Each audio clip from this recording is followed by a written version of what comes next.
Gustavo agora entrou, né? Mas a gente vai iniciar a nossa sessão nesse momento, inclusive com a gravação, para que aqueles que infelizmente não puderem, em função do aviso tardio, participar da nossa conferência, possa depois assisti-la lá no EVA, acessando então a gravação quando se tornar disponível. Então, nós damos continuidade, né, à nossa aula de resposta de sistemas. Inclusive aqui eu vou fazer diferente, porque os slides, né, onde a gente parou, né, eles estão aqui com uma distorção aqui de texto. Então, eu vou basicamente fazer a apresentação aqui, compartilhando da minha tela, para que vocês possam ver melhor essa apresentação, ok? Aqui primeiro.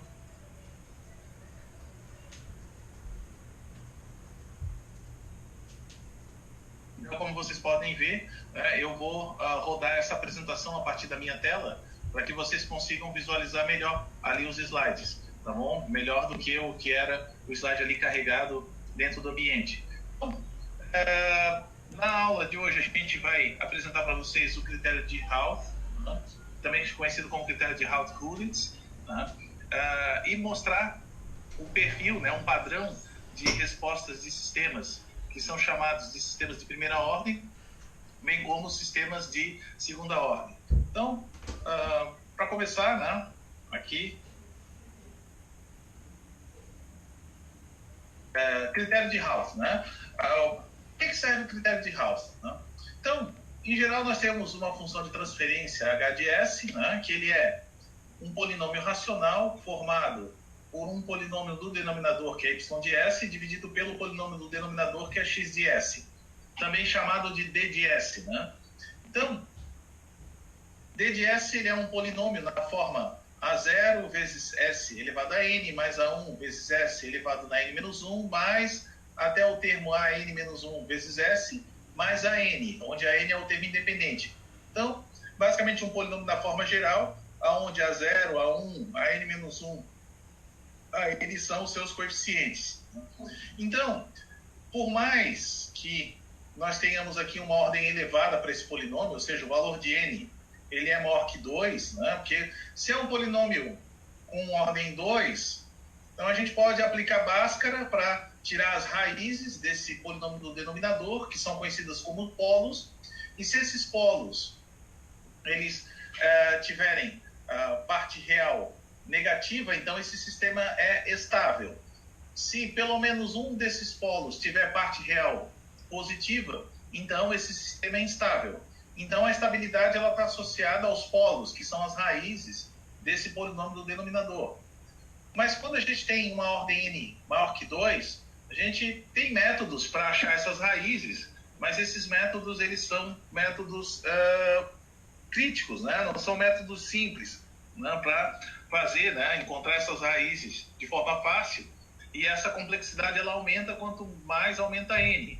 Então o critério de Routh ele é um critério que, a partir da avaliação dos coeficientes desse polinômio da forma geral, do denominador, é possível avaliar se esse sistema é instável ou não, né? Então, isso se chama o critério de Routh. Então, o critério de Routh, né, que inclusive eu postei um vídeo lá para vocês, eu não sei se vocês assistiram esse vídeo, a gente postou lá um vídeo mostrando sobre o critério de Routh, né? Então, o critério de Routh, né, a partir desses coeficientes a gente consegue avaliar. Então, primeiro, né, se esse polinômio do denominador x de s estiver faltando algum dos coeficientes aí, né, se faltar um A2, um A3, né, um AN-1, um A1, né, ou se todos não tiverem o mesmo sinal, ou seja, se tiverem trocas de sinais entre esses termos, então já dá para concluir que esse sistema é instável. Então a gente nem precisa calcular as raízes. Olhando para esse padrão, nós somos capazes então de identificar que o sistema ele é instável. Bom, e se isso não acontecer? Se isso não acontecer, então a gente precisa fazer aqui um tabelamento, né, uma organização dos coeficientes, conforme, né, a tabela ao lado, né, aí, e calcular, né, alguns desses coeficientes aqui, conforme a gente vai mostrar, né? E se os valores, né, na primeira coluna eles tiverem o mesmo sinal, então o sistema é estável. Se pelo contrário houver aqui mudanças de sinais, né, então o número de raízes com parte real positiva é o número de mudanças de sinal dos elementos da primeira coluna de Ralph. Então, como é montado, né, essa organização? Né? Vejam que inicialmente a gente coloca aqui, né, Sn, Sn-1, Sn-2, Sn-3, colocando aqui, né, disposto em coluna, né, em linhas aqui de uma coluna, né, até o termo S0. Né? E aí, então, os primeiros valores eles são montados assim, né? A gente pega o A0, né?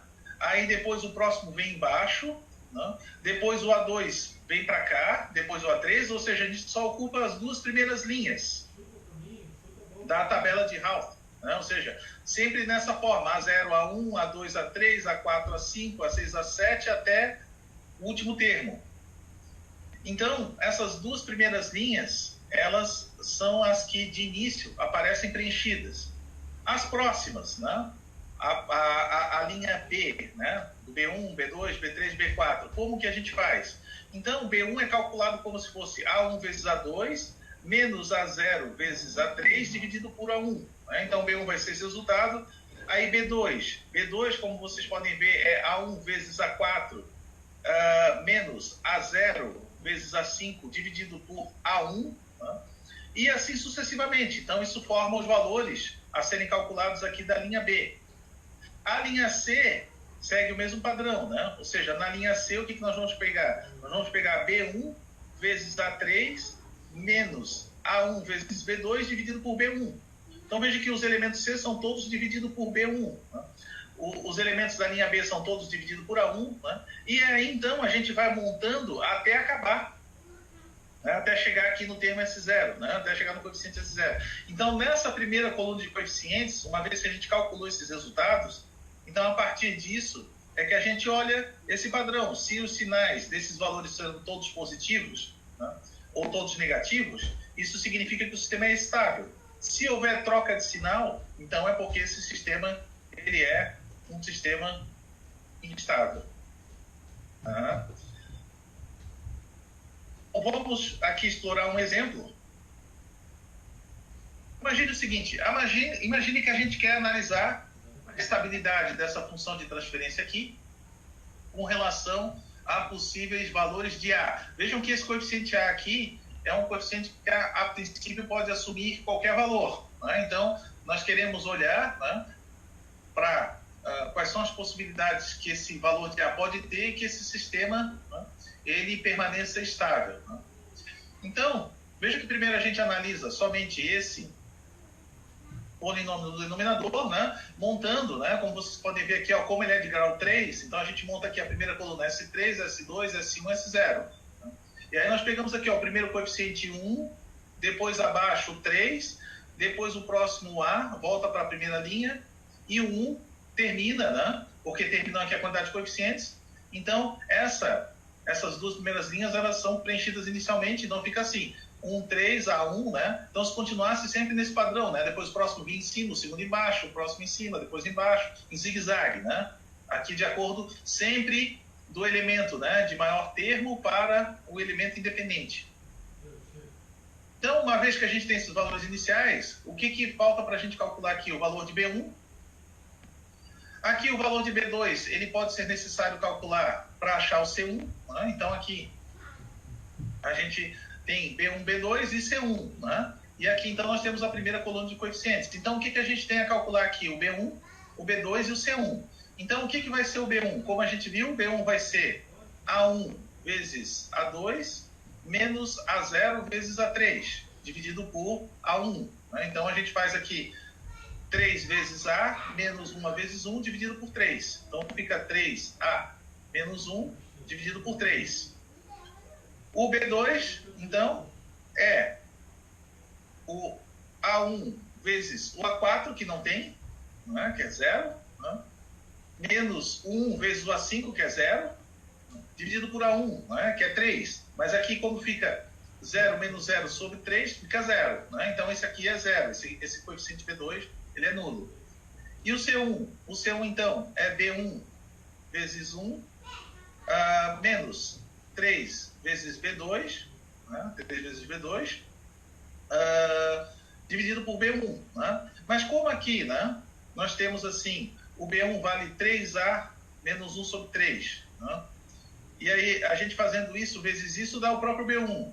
Menos 3 vezes 0, que dá 0. Dividido por B1, então, veja que isso aqui acaba simplesmente, né, replicando esse valor aqui para C1. Né? C1 ele é simplesmente a transposição desse último valor aqui, ó, desse valor que a gente tem aqui para o termo B2, né, para o termo A3, né, para cá. Né?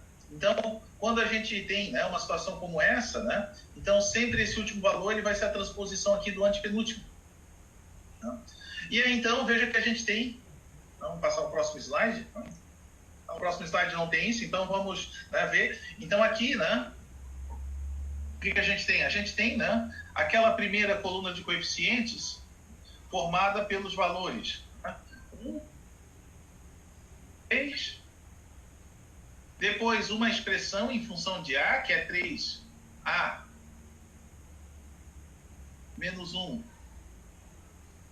sobre 3, e depois o valor 1, novamente. Né? Então, essa é a primeira coluna de coeficientes.